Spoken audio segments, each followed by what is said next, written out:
孩儿，你准备好了吗？这个戒指是哪里来的？你可要好好保管哦。哇，这么厉害！ Chen melihat kemegahan tempat ini yang begitu menakjubkan. Selama hidupnya belum pernah melihat pemandangan yang ada di depannya ini, coy. Nah, tak jauh langkahnya itu, tiba-tiba ia dihadang oleh dua orang prajurit penjaga tempat ini. Kedua orang ini mengatakan bahwa orang asing tidak diperkenankan untuk masuk. Apalagi Chen yang terbilang masih kecil.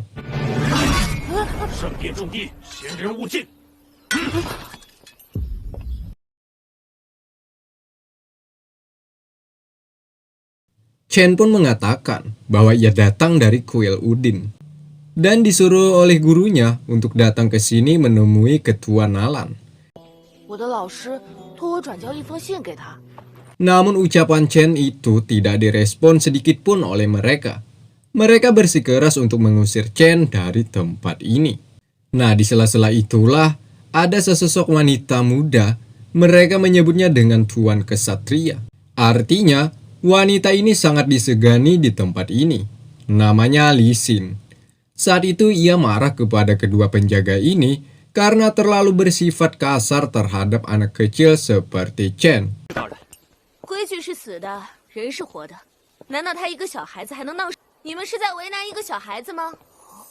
By the way, Chen selalu disebut seorang gadis kecil dikarenakan wajah juga penampilannya terbilang imut-imut basah. Di sini Li Xin mengulurkan tangannya kepada Chen dan langsung saja dibalas Chen dengan memegang tangan gadis ini. Ya, tangan yang kasar menandakan gadis ini kesehariannya hanya dihiasi dengan latihan, dan latihan. Li Xin kemudian membawa Chen masuk ke dalam. Sementara salah satu penjaga ini terkesima akan kecantikan Tuan Kesatria, coy. Ya, hal itu membuat salah satu penjaga memarahinya. Sebab jika ketahuan oleh Tuan Kesatria, jika seseorang penjaga mengaguminya maka akan mati. Ya iyalah, mana mau seorang gadis yang berjuluk mawar neraka ini dengan mereka yang notabene-nya hanyalah seorang palang pintu. Ya, Li Xin dikenal sebagai wanita yang paling berbakat di kuil ini, coy. Sebab sejak belia bakatnya sudah menunjukkan progres yang cukup mencengangkan.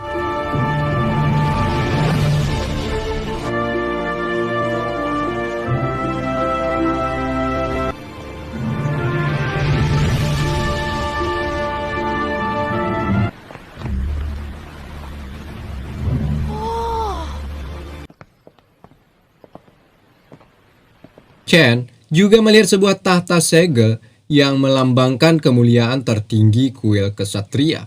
Artefak yang hanya dimiliki oleh kesatria yang memiliki tingkat segel ilahi. Menurut cerita, setiap tahtanya memiliki tanda peninggalan dari Sang Dewa Agung. Dan ini adalah salah satu senjata terkuat di sini. Hanya orang yang memiliki tingkat ke-9 lah atau kesatria segel ilahi yang dapat memilikinya. Dan juga setiap senjata diciptakan untuk membunuh para iblis. Ya, itulah tujuan awal para kesatria, yakni membunuh iblis, agar dapat mendamaikan peradaban manusia.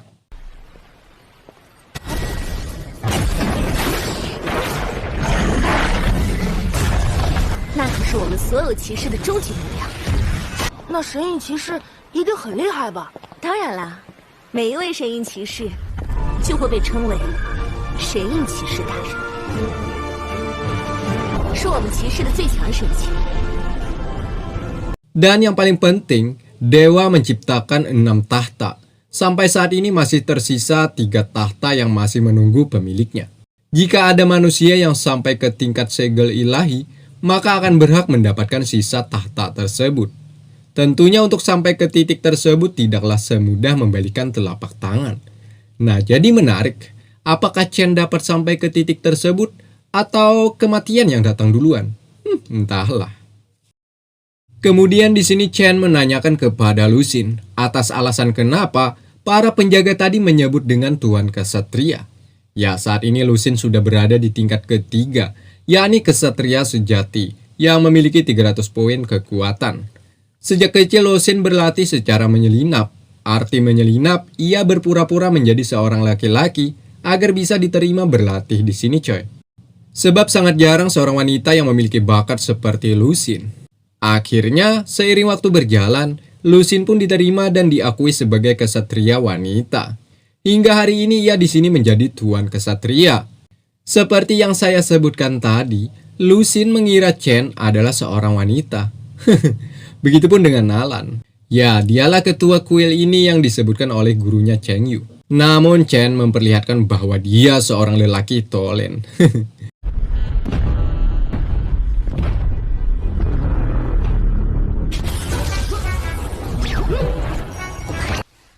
纳兰叔叔，这是我刚认的。我不是小姑娘。这小姑娘是谁呀？ Singkatnya Chen langsung menyerahkan surat dari Cheng Yu kepada Nalan. Ya, terlihat setelah Nalan membaca, dirinya pun seperti tak percaya. 浩辰啊，纳兰叔叔，信上说了什么？ Entah apa isi surat tersebut coy. Sehingga membuat ketua kuil ini langsung berubah. Namun Nalan berusaha untuk menyembunyikan perasaan itu. Nalan pun mengatakan tentang isi surat tersebut, yakni memberikan 3 tugas terhadap Chen. Ya, selain tugas, sepertinya masih ada rahasia di dalam surat tersebut. Tugas pertama, Chen akan mendapatkan ujian calon kesatria di kuil ini. 第一个任务是参加准骑士考核。 Lusin yang mendengar itu terkejut. Kan Chen masih kecil, kenapa harus diikutsertakan dalam ujian calon kesatria ini? Lusin, jangan remehkan Chen dulu ya. Berucaplah setelah selesai ujian nanti.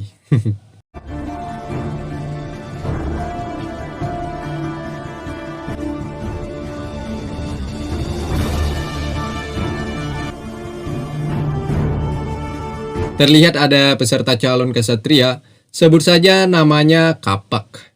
Tubuh yang besar menandakan dirinya kuat. Di sini, agar dapat lolos ujian minimal dapat 100 poin. Tapi lihatlah, tubuh yang besar tidak menjadi tolak ukur bahwa orang itu kuat atau tidaknya coy. Kapak dinyatakan tidak lolos. 老子这次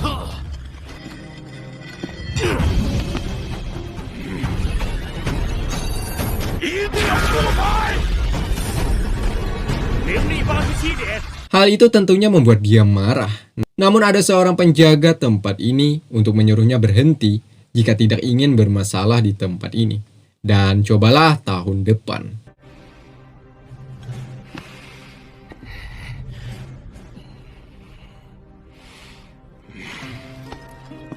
圣殿内不得放肆！考核失败，下个月再来。 Saatnya giliran Chen. Di sini Chen saat berpapasan dengan Kapak. Kapak malah marah-marah. Untungnya Chen tidak terpancing akan hal itu.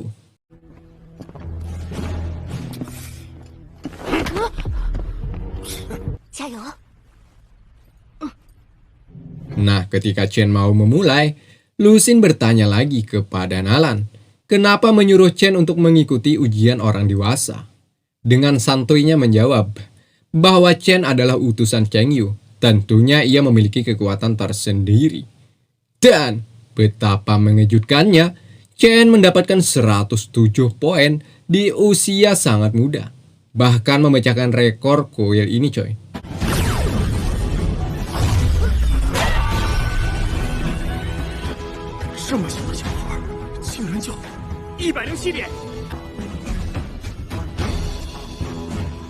Ya, sebelumnya tidak ada anak kecil yang memiliki tingkat poin setingginya.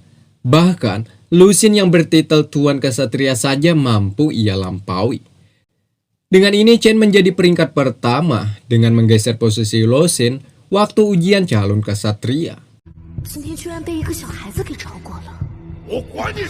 从我当年刷新纪录后，稳坐了这么多年第一，没想到。 是记录皓月分店最强准骑士知名的榜单，突破天才榜第一。 Rupanya Kapak ini lama-lama bikin jengkel aja coy. Ia menganggap Chen melakukan kecurangan. Dari segi pergelangan tangan saja tidak ada menggambarkan kekuatan di diri Chen. Kok bisa-bisanya dia lebih kuat dibandingkan Kapak? Kapak pun sempat marah. Namun ada ketua Nalan dengan tekniknya tanpa menyentuh mampu membuat Kapak terpontang-panting. 滚出骑士殿！ 怎么样，不服啊？ 这事儿没完！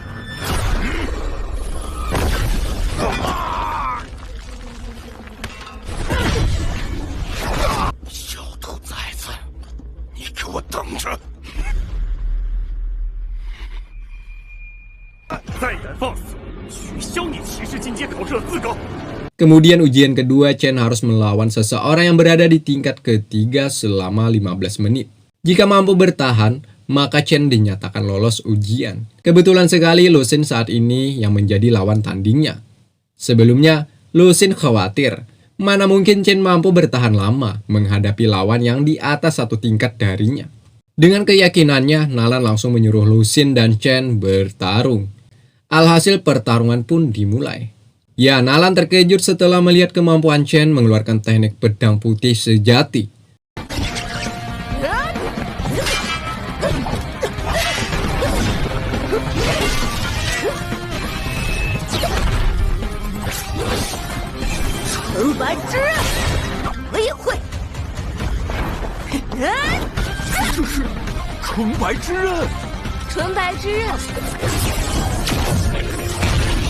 Melihat kemampuan Chen begitu ciamik, membuat Lu Xun harus mengeluarkan teknik tusukan petir.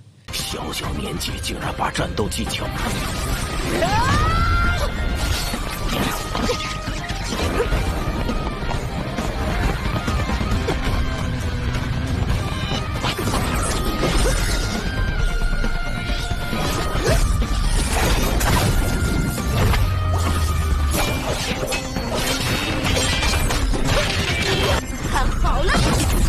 这招叫闪电刺，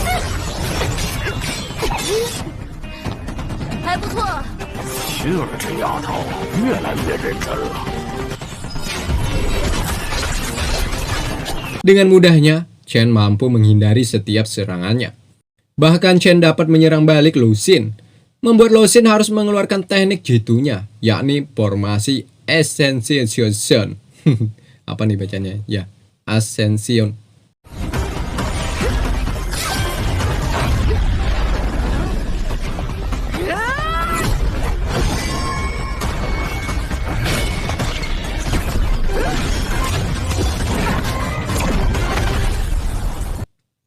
Lagi-lagi hal mengejutkan terjadi, di mana serangan tersebut mampu ditangkis oleh Chen menggunakan teknik tangkisan ilahi, yaitu berkat Cheng Yu yang sebelumnya memberikan latihan spiritual terhadap putranya yang bernama Chen. By the way, yang dapat melakukan teknik tersebut hanya orang yang memiliki kemampuan atau yang berada di tingkat ke-6. Tapi nyatanya, Chen dapat menggunakan teknik tersebut. Tentunya membuat Nalan terkesima, tersipu malu akan kemampuannya. Dengan itu juga Nalan tanpa keraguan memberikan kuasi kesatria atau lambang unik dari kuil bulan ini coy.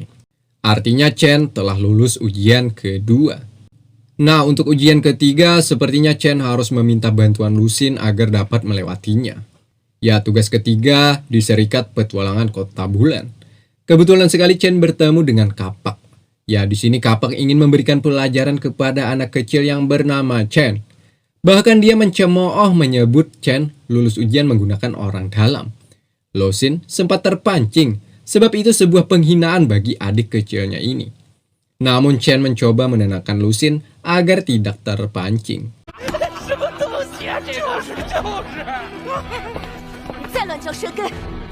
就是到处求爹爹告奶奶，给求来的。要不是家里花了点烂钱。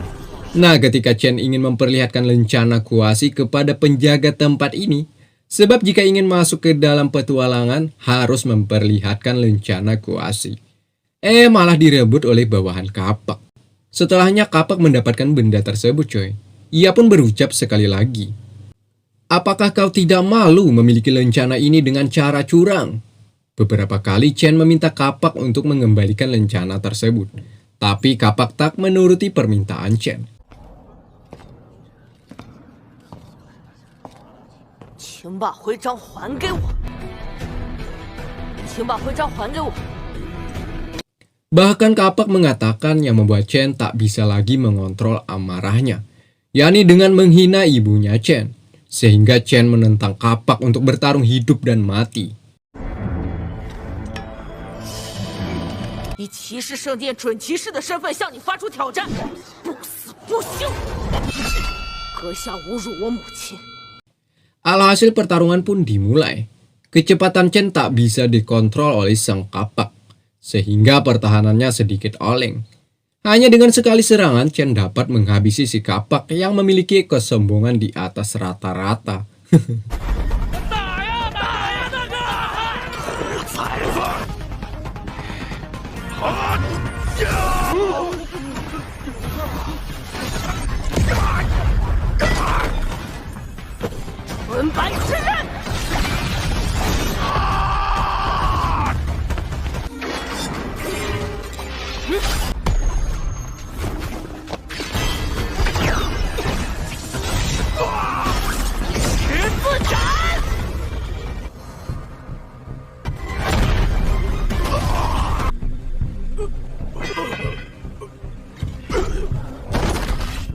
Melihat bosnya kalah, dua orang bawahannya pun mencoba untuk menyerang Chen, sehingga terjadilah.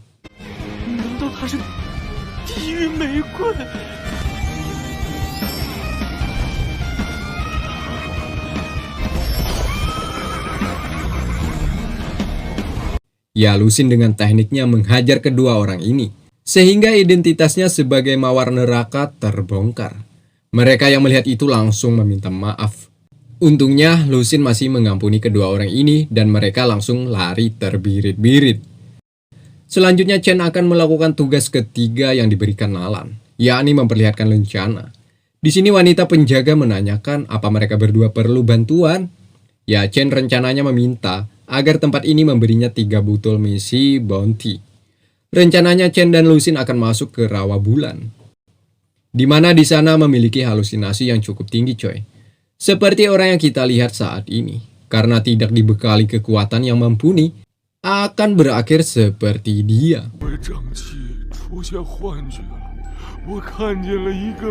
Untuk menghindari semacam halusinasi tersebut, mereka membutuhkan pil yang bernama miasma. Pil tersebut hanya didapati kepada Grandmaster yang bernama Lin. Kebetulan sekali di sini ada Lin. Sepertinya Lin mengalami sedikit problem akibat mawar. Ya, mawar, nama peliharaan atau sahabat Lusin ini, coy. Hal itu rupanya masih berlanjut terhadap Lusin.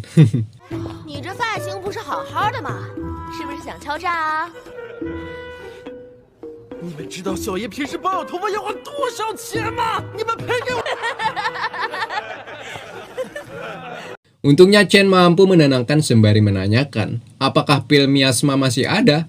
Chen rencananya akan membeli 2 pil tersebut, coy. Grandmaster Lin yang dikenal pandai dalam hal meramu obat, ia mematok harga sebesar 3 koin emas.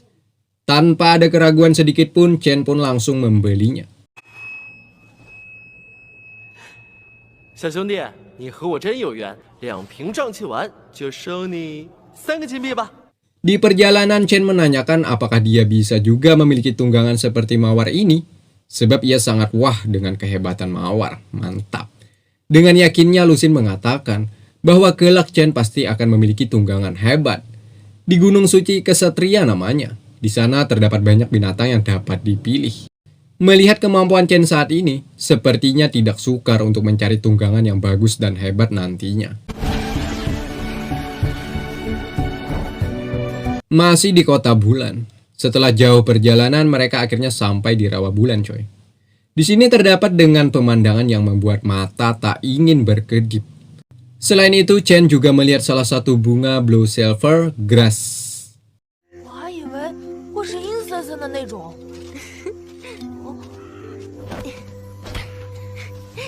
Mereka kesini bukan tanpa tujuan. Mereka mencari Zhangle, coy. Apa itu Zhangle? Entahlah, Mimin pun nggak tahu juga. Genjot.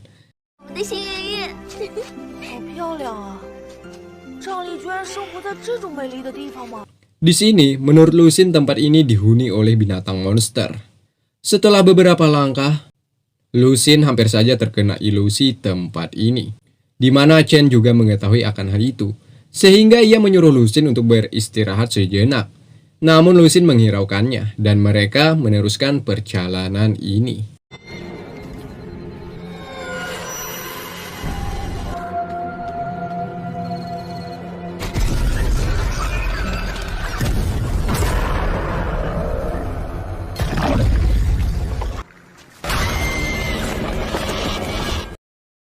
小心点，障力可能随时会出现。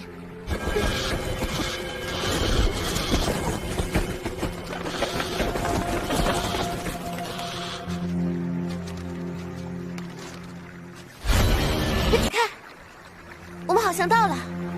Mereka berdua sudah cukup jauh mengitari rawa bulan.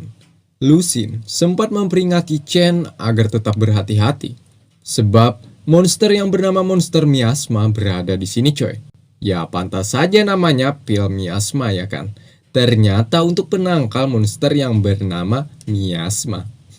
Mereka tetap melanjutkan langkahnya untuk mencari Zhangli. By the way, Zhangli sebuah intisari yang dimiliki oleh monster miasma. Di sini tanpa sepengetahuan mereka ada seekor buaya, ya buaya buntung, sedang mengintai keberadaan mereka berdua.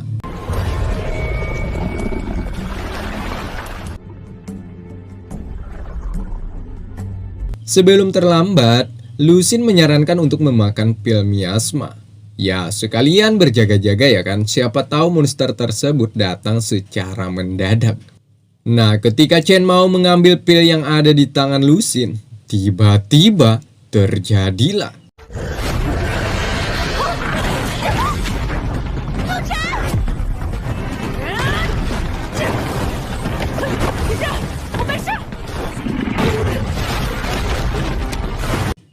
Di mana buaya buntung ini menerkam mereka berdua.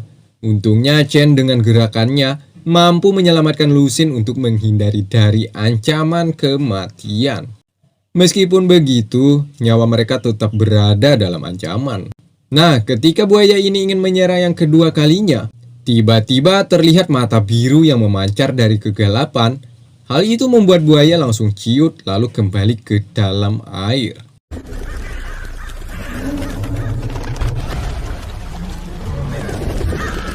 Tak lama dari itu, seketika Lusin dan Chen merasakan kenyamanan. Seketika suasana berubah menjadi damai. Tapi perlu kalian ketahui, ini semua adalah teknik ilusi dari monster yang bernama miasma.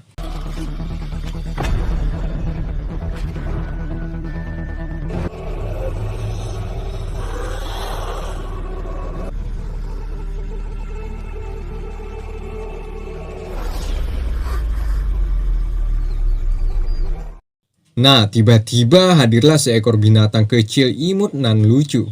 Binatang ini mampu menipu daya Lusin, di mana Lusin langsung jatuh hati saat menatap matanya yang sendu. Saat itulah Lusin dinyatakan sudah terkena ilusi dari sang monster miasma.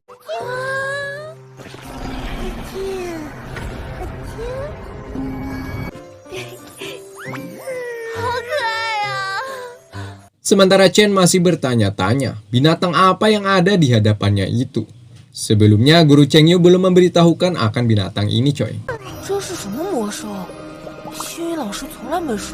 Rupanya Chen terlalu lama memandangi binatang tadi, sehingga ia juga terkena ilusi dari sang monster.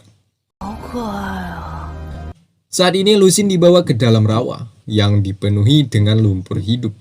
Semakin jauh melangkah, maka semakin dekat akan kematian. Begitupun dengan Chen, ia juga terjerat dalam ilusi ini. Langkahnya tak bisa dikontrol lagi. Tapak demi tapak Chen terus melangkah ke arah rawa kematian.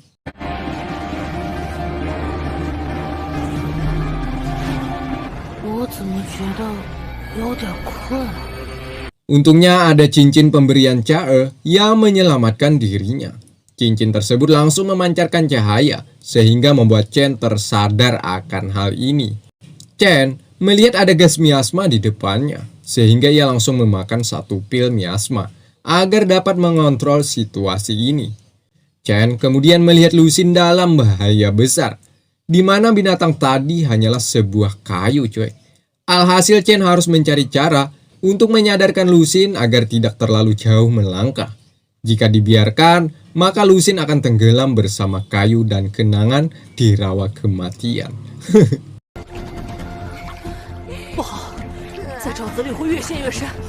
Ketika Chen mau menyelamatkan Lusin, monster miasma hadir untuk menggagalkan aksi penyelamatan ini. Nah, dari sini Chen akhirnya sadar. Ternyata dari awal masuk ke rawa bulan ini mereka sudah masuk ke dalam ilusinya. Dalam benaknya pun terdapat sebuah penyesalan. Harusnya dari awal sih mereka makan pil miasma. Tapi apalah daya, hal itu sudah terlambat.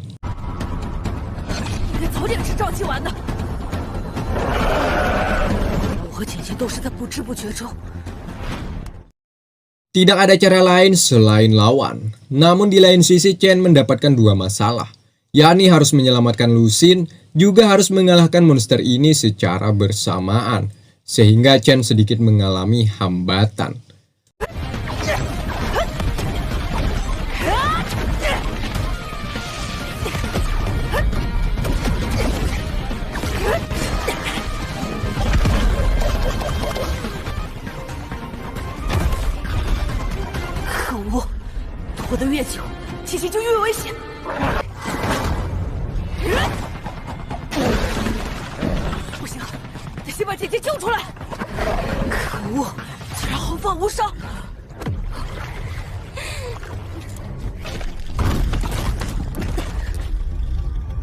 Serangan Chen rupanya tak ada artinya bagi monster ini.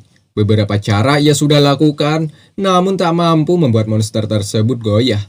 Sementara itu Lusin semakin jauh melangkah, sedikit lagi akan tenggelam lalu mati.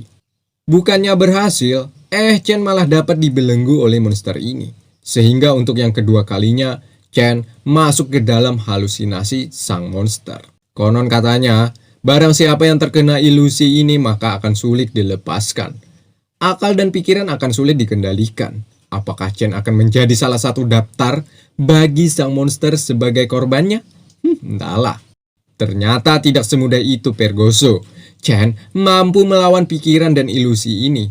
Hal itu dikarenakan efek pil miasma yang ia makan tadi. Sehingga Chen menemukan titik terlemah dari sang monster. Hal itu mampu menyadarkan Lusin bahwa dirinya terkena sebuah ilusi.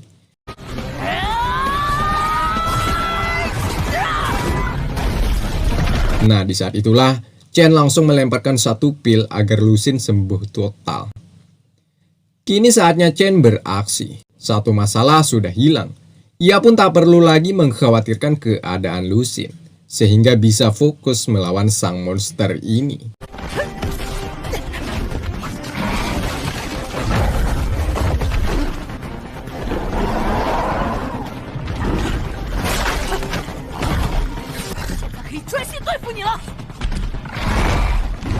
Di sini menggunakan pedang putih, Chen mampu membuat monster tersebut terpontang-panting.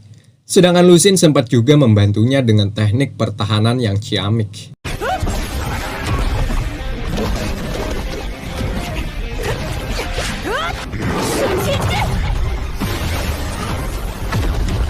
Ya, cukup lama pertarungan di sini coy. Namun pada akhirnya, menggunakan teknik pedangnya, Chen mampu mengalahkan sang monster miasma. Dengan itu juga mereka mendapatkan intisari dari sang monster.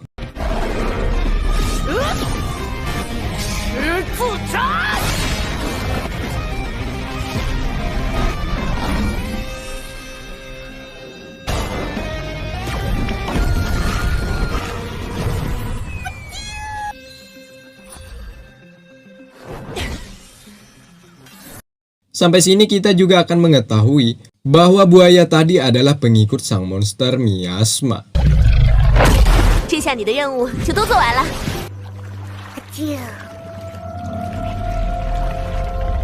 Atas berhasilnya mengalahkan monster miasma, tugas ketiga yang diberikan Ketua Nalan sudah selesai. Sesaat mau pulang, Lusin merasakan gimana gitu. Dirinya minder karena telah diselamatkan anak kecil seperti Chen. Minder itu rupanya menjadi sebuah cambuk bagi Lusin coy. Ia berjanji akan terus berlatih agar menjadi lebih kuat lagi. Sehingga hal ini tidak terulang kembali. Mantap. Sedangkan Chen mulai menyadari bahwa cincin pemberian Cha telah menyelamatkan nyawanya saat di rawa bulan tadi.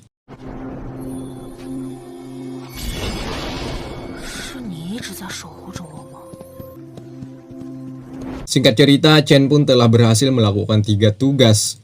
Saatnya ia kembali ke rumah untuk menemui ibu dan gurunya Cheng Yu. Di sini Lu Xun sedih karena kepergian Chen meninggalkan istana ini. Namun Nalan mengatakan kepergian Chen hanya sesaat. Chen akan kembali lagi ke sini, yakni untuk mengikuti ujian Liga Pemburu Iblis. Saat di perjalanan, Chen masih sempat-sempatnya mengambil obat tumbuhan untuk diberikan kepada ibunya.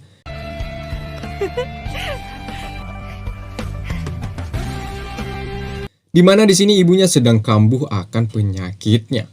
Cheng Yu mencoba untuk menyembuhkan, namun Chen salah anggapan. Chen menganggap Cheng Yu telah menyakiti ibunya, sehingga pedang yang ada di sarungnya pun keluar untuk menantang Cheng Yu bertarung.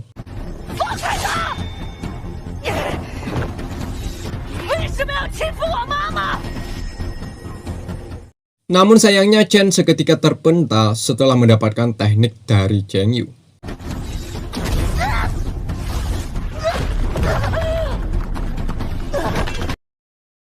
Sebelum melanjutkan, kita akan dibawa ke masa lalu, di mana saat Cheng Yu dan Yu masih muda. Rupanya penyakit yang diderita oleh Yu bawaan sejak kecil. Tidak ada cara lain untuk menyembuhkan penyakit tersebut. Di sini mereka juga melihat bintang jatuh. Yu memanjatkan sebuah doa, namun Cheng Yu seperti tak percaya akan mitos tersebut, coy.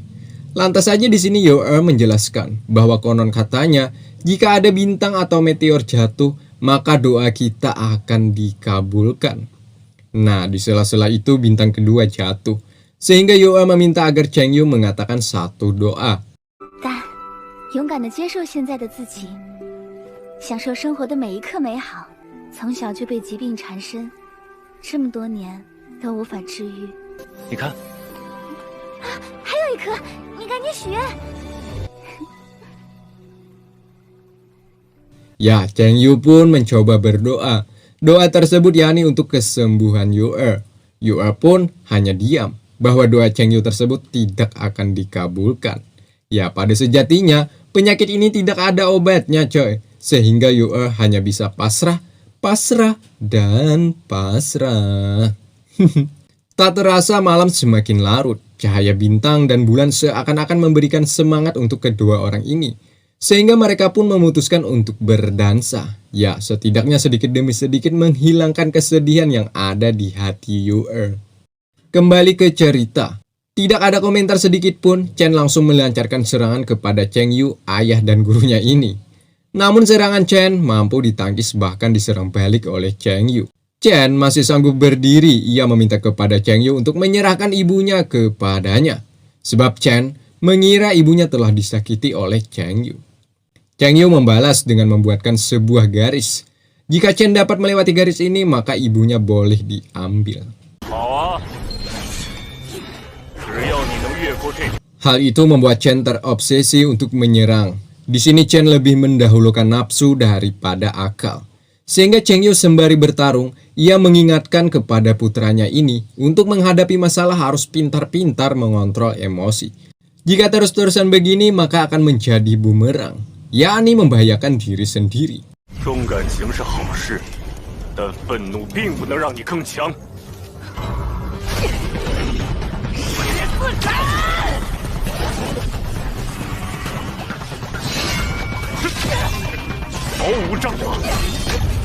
Di sini bahkan Chen rela mati demi menyelamatkan ibunya, coy. Mantap. Dari segala sisi Chen mencoba menyerang Cheng Yu, namun tetap tak ada artinya.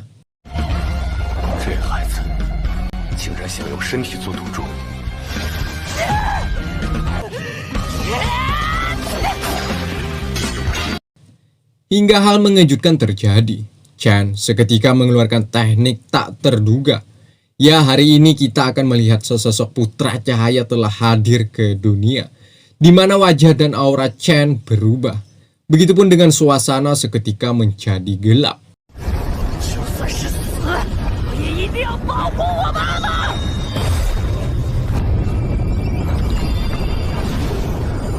Bahkan kekuatan Cheng Yu mampu ia tandingi. Ya, di sisi lain jika terus begini akan membahayakan keselamatan putranya, yakni Chen. Sehingga Cheng Yu mencoba untuk menyadarkan. Bukannya sadar, kekuatan Chen malah meningkat. Di mana Cheng Yu seperti seekor semut baginya. Cheng Yu dapat ia serang menggunakan teknik terlarang. Dan mari kita sebut bersama-sama, sehingga terjadilah.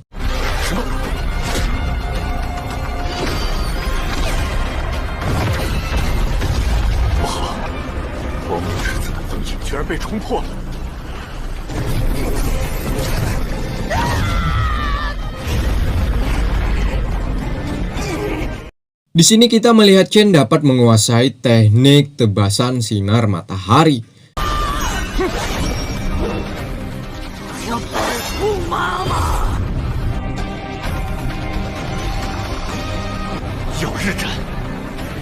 Untungnya di sela-sela puncak amarah itu, Chen melihat ikat rambut pemberian ibunya, sehingga membuat kesadaran Chen mulai kembali.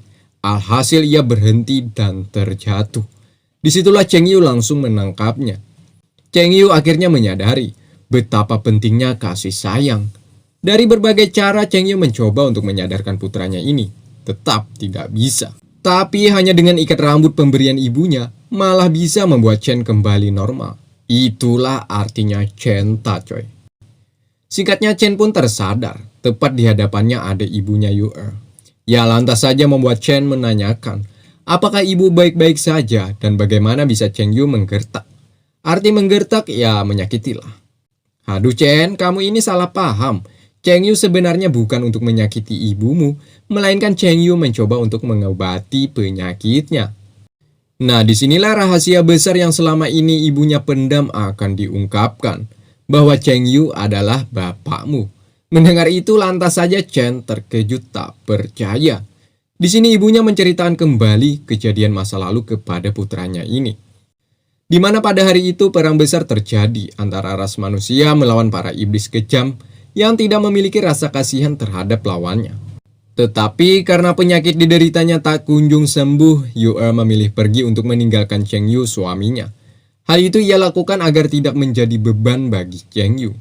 Sebab ia tahu tujuan utama manusia, terutama Cheng Yu menyelamatkan dunia dari huru-hara ini. Namun hal itu rupanya salah. Cheng Yu sebenarnya tidak terbebani atas apa yang telah diderita istrinya ini. Malahan selama 10 tahun Cheng Yu mencari keberadaan Yu-er, namun tak kunjung ketemu.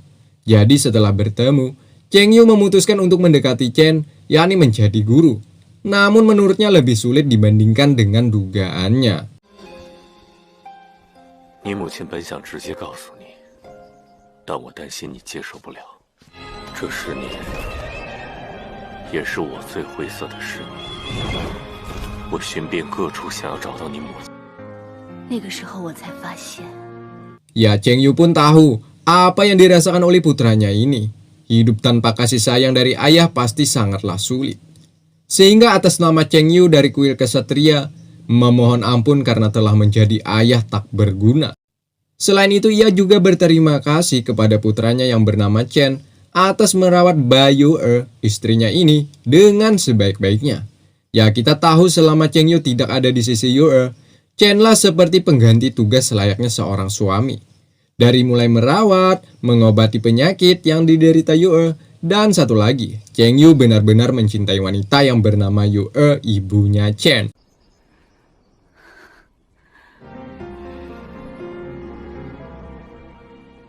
Tentunya Chen langsung merasa sedih saat di sini, coy.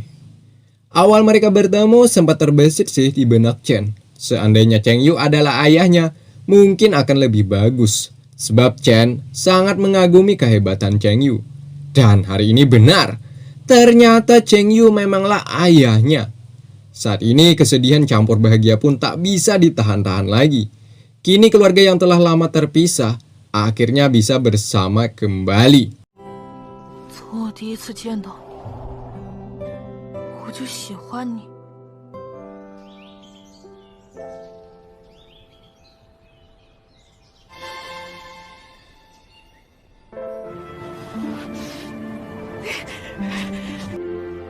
还是